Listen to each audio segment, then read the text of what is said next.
Now here is a practical technique. The first thing you do, you must know exactly what you want in this world. When you know exactly what you want, make as lifelike a representation as possible of what you would see and what you would touch and what you would do and physically moving in such a state. For example, suppose I wanted a home, but I had no money, but I still know what I want.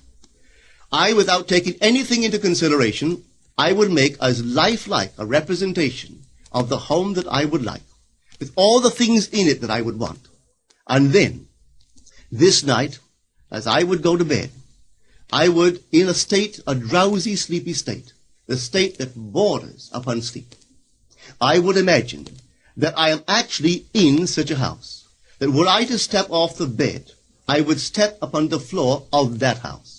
Were I to leave this room, I would enter the room that is adjacent to my imagined room in that house. And while I am touching the furniture and feeling it to be solidly real, and while I am moving from one room to the other in my imaginary house, I would go sound asleep in that state. And I know that in a way I could not consciously devise, I would realize my house. I have seen it work time and time again. If I wanted promotion in my business, I would ask myself what additional responsibilities would be mine were I to be given this great promotion. What would I do? What would I say? What would I see? How would I act? And then in my imagination, I would begin to see and touch and do and act as I would outwardly see and touch and act were I in that position. If I now desired the mate of my life, were I now in search of some wonderful girl or some wonderful man, what would I actually find myself doing that would imply that I have found my state? For instance, suppose now I was a lady. One thing I would definitely do, I would wear a wedding ring.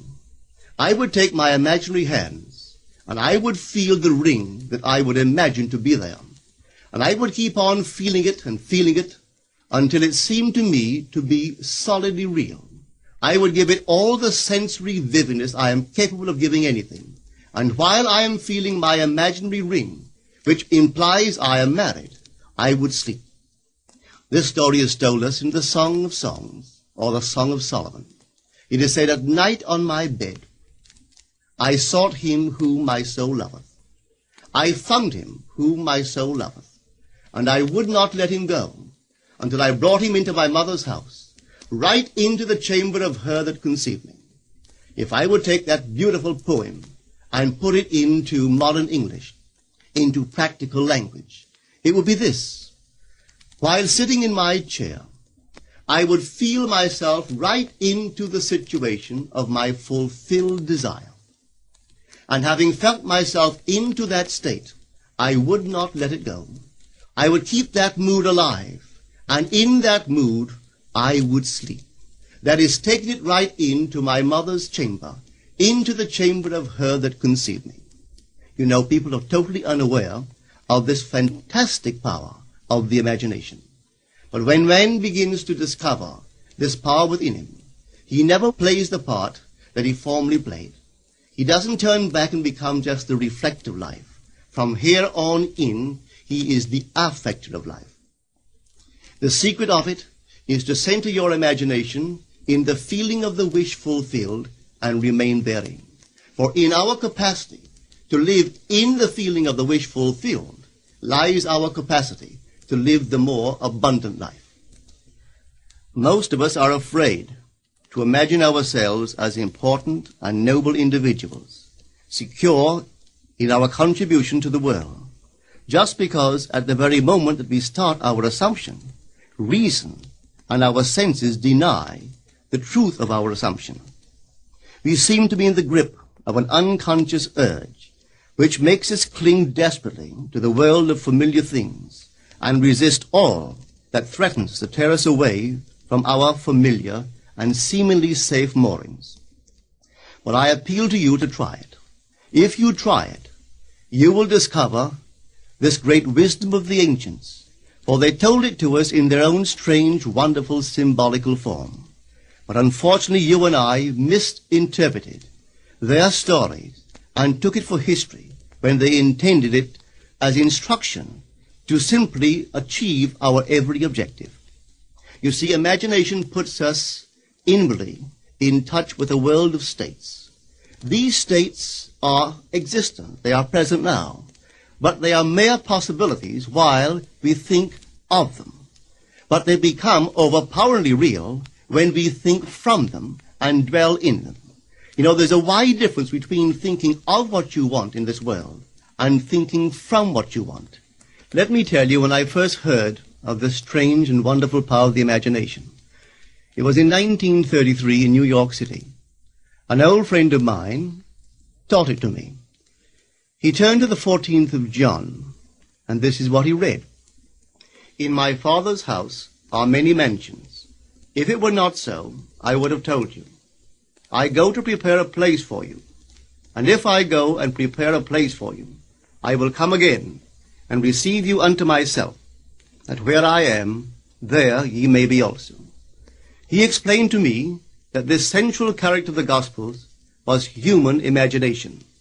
That mansion was not a place in some heavenly house, but simply my desire. If I would make a living representation of the state desired, and then enter that state and abide in that state, I would realize it. At the time, I wanted to make a trip to the island of Barbados in the West Indies, but I had no money. He explained to me that if I would that night, as I slept in New York City, assume that I was sleeping in my earthly father's house in Barbados, and go sound asleep in that state, that I would realize my trip. Well, I took him at his word and tried it. For 1 month, night after night, as I fell asleep, I assumed I was sleeping in my father's home in Barbados. At the end of my month, an invitation from my family came, inviting me to spend the winter in Barbados. I sailed for Barbados the early part of December of that year. From then on, I knew I had found this Savior in myself. The old man told me that it would never fail. Even after it happened, I could hardly believe that it would not have happened anyway. That's how strange this whole thing is. On reflection, it happens so naturally.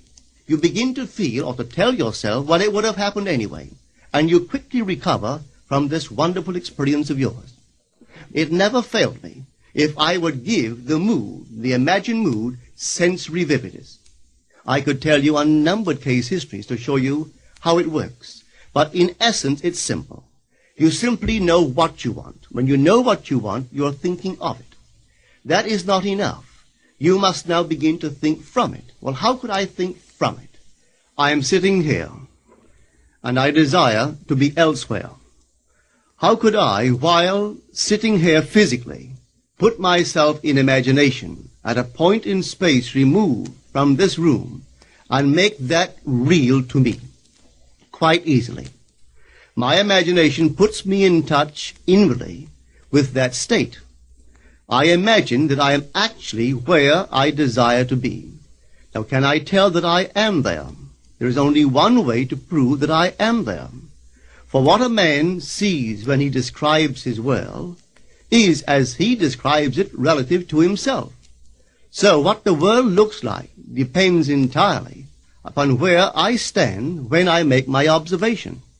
So if, as I describe my world, it is related to that point in space I imagine that I am occupying, then I must be there.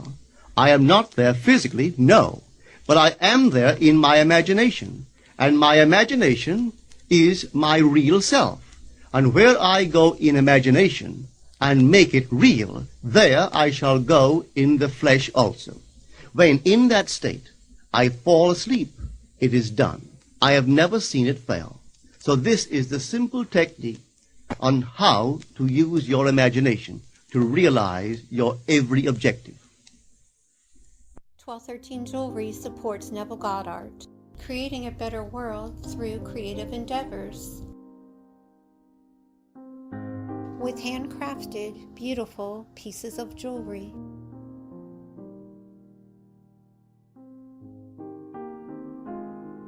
made from the highest quality materials, gorgeous stones, with 5-star ratings online and from museums.